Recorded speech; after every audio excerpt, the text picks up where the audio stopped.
क्या होगा अगर मैं आपसे कहूं कि दुनिया के कुछ सबसे ज्यादा आईक्यू वाले लोग कई बार जीवन के सबसे कमजोर फैसले लेते हैं? हाँ, मतलब ये सुनने में थोड़ा अजीब जरूर लगता है। बिल्कुल।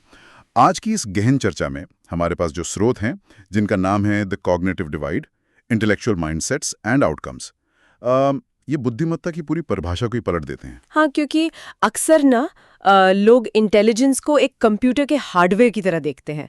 मतलब जैसे किसी के पास जन्म से ही बहुत तेज प्रोसेसर हो। और यही सबसे बड़ी गलतफहमी है ना, क्योंकि आज का स्रोत एक अलग ही तस्वीर पेश करता है। एकदम सही कहा आपने। इस स्रोत का सबसे बड़ा तर्क ही यही है कि असली खेल हार्डवेयर का नहीं, बल्कि सॉफ्टवेयर का है। मतलब एक इंसान का माइंडसेट या उसकी मानसिकता। जी बिल्कुल।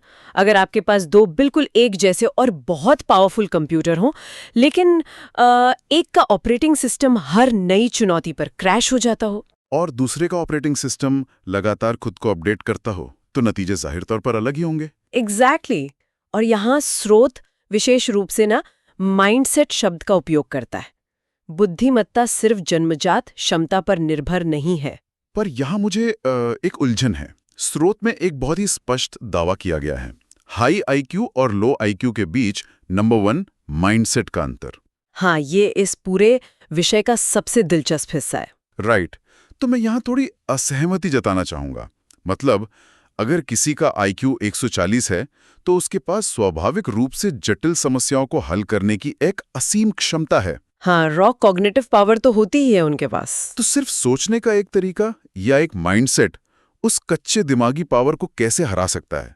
मेरा मतलब है, एक अकेली मानसिकता इतनी प्रभावशाली कैसे हो सकती है कि वो एक बहुत बड़ा डिवाइड पैदा कर दे? ये बहुत ही सटीक सवाल है और यहीं पर साइकोलॉजी का वो हिस्सा सामने आता है जो समझाता है कि हमारा दिमाग असल में काम कैसे करता है। अच्छा, तो ये कैसे काम करता है? वो नंबर 1 माइंडसेट जिसके बारे में स्रोत बात कर रहा है, वो है बौद्धिक विनम्रता या इंटेलेक्चुअल ह्यूमिलिटी बनाम बचाव की मुद्रा। वेट, बौद्धिक विनम्रता, इसे थोड़ा और गहराई से समझते हैं। ये केवल एक अच्छा इंसान बनने वाली बात तो नहीं है ना? अरे नहीं नहीं, बिल्कुल नहीं। ये पूरी तरह से एक कॉग्निटिव प्रोसेस है। मैं समझाती हूँ। होता यह है कि जो लोग बचपन से ही स्मार्ट माने जाते हैं ना, उनकी पहचान अक्सर उनके हमेशा सही होने से जुड़ जाती है। ओहो, यानी उनका ईगो उनके इंटेलिजेंस के साथ अटैच हो जाता है? बिल्कुल। तो जब उनके सामने कोई ऐसी नई जानकारी आती है जो उनकी समझ से बाहर होती है, तो उनका दिमाग उसे सीखने के अवसर की तरह नहीं देखता, बल्कि अपनी पहचान पर एक खतरे की तरह देखता है। राइट? एकदम सही।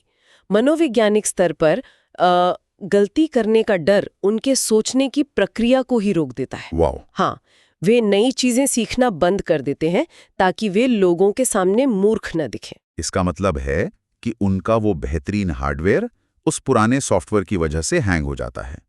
वे अपनी छवि बचाने के चक्कर में नई जानकारी को प्रोसेस ही नहीं करते। हाँ, और दूसरी तरफ अगर कोई व्यक्ति बौद्धिक अहंकार नहीं रखता, तो वो विफलता को सिर्फ एक डेटा पॉइंट की तरह देखता है, जो उसे खुद को अपडेट करने में मदद करता है। एग्जैक्टली यही वो तरीका है जिससे माइंडसेट ना आईक्यू को पीछे छोड़ देता है। जो व्यक्ति अपनी गलतियों से सीखने के लिए तैयार है, वो लगातार जानकारी प्रोसेस करता है और आगे बढ़ता है। हाँ, और यही असल कॉग्निटिव डिवाइड है। ये इस बात से नहीं होता कि कौन कितनी जल्दी गणित का सवाल हल करता है, बल्कि इस बात से होता है कि जब कुछ समझ नहीं आता तो दिमाग कैसे रिएक्ट करता है। क्या वो सिकुड़ जाता है या और ज्यादा जिज्ञासु हो जाता है? बिल्कुल। तो ज्ञान होना या बुद्धिमान होना कोई स्थिर पैमाना नहीं है। ये तो पूरी सोच को ही बदल देने वाला नजरिया है। स्रोत का शीर्षक इंटेलेक्चुअल माइंडसेट्स एंड आउटकम्स अब पूरी तरह से साफ हो रहा है। हाँ, बड़ी तस्वीर यही है कि ज्ञान को लागू करने का तरीका हमारी मानसिकता से तय होता है। राइट। अगर हमेशा सही साबित होने की वो जिद छोड़ दी जाए और हर नई जानकारी को एक अवसर के रूप में देखा जाए, तो परिणाम अपने आप पॉजिटिव हो जाते हैं। बिल्कुल। और सुनने वालों के लिए ये विषय इसलिए भी महत्वपूर्ण है क्योंकि बुद्धिमत्ता कोई रुकी हुई चीज नहीं है। हाँ, ये इस बात पर निर्भर करता है कि आप चुनौतियों का सामना कैसे करते हैं। तो इस चर्चा को यहीं रैप अप करते हैं, लेकिन एक बहुत ही गहरे सवाल के साथ। सुनने वालों के लिए आज का सवाल ये है कि आपके हिसाब से हाई आईक्यू और लो आईक्यू के बीच वो नंबर 1 मानसिकता का अंतर असल में क्या हो सकता है? हाँ, ये सच में सोचने वाली बात है। आप लोग इस पर विचार करें और अपने जवाब हमें कमेंट्स में लिखकर जरूर बताएं। हमें आपके विचारों का इंतजार रहेगा। बिल्कुल। तो चलिए अलविदा, और जब सही समय होगा तब हम फिर मिलेंगे। धन्यवाद। धन्यवाद।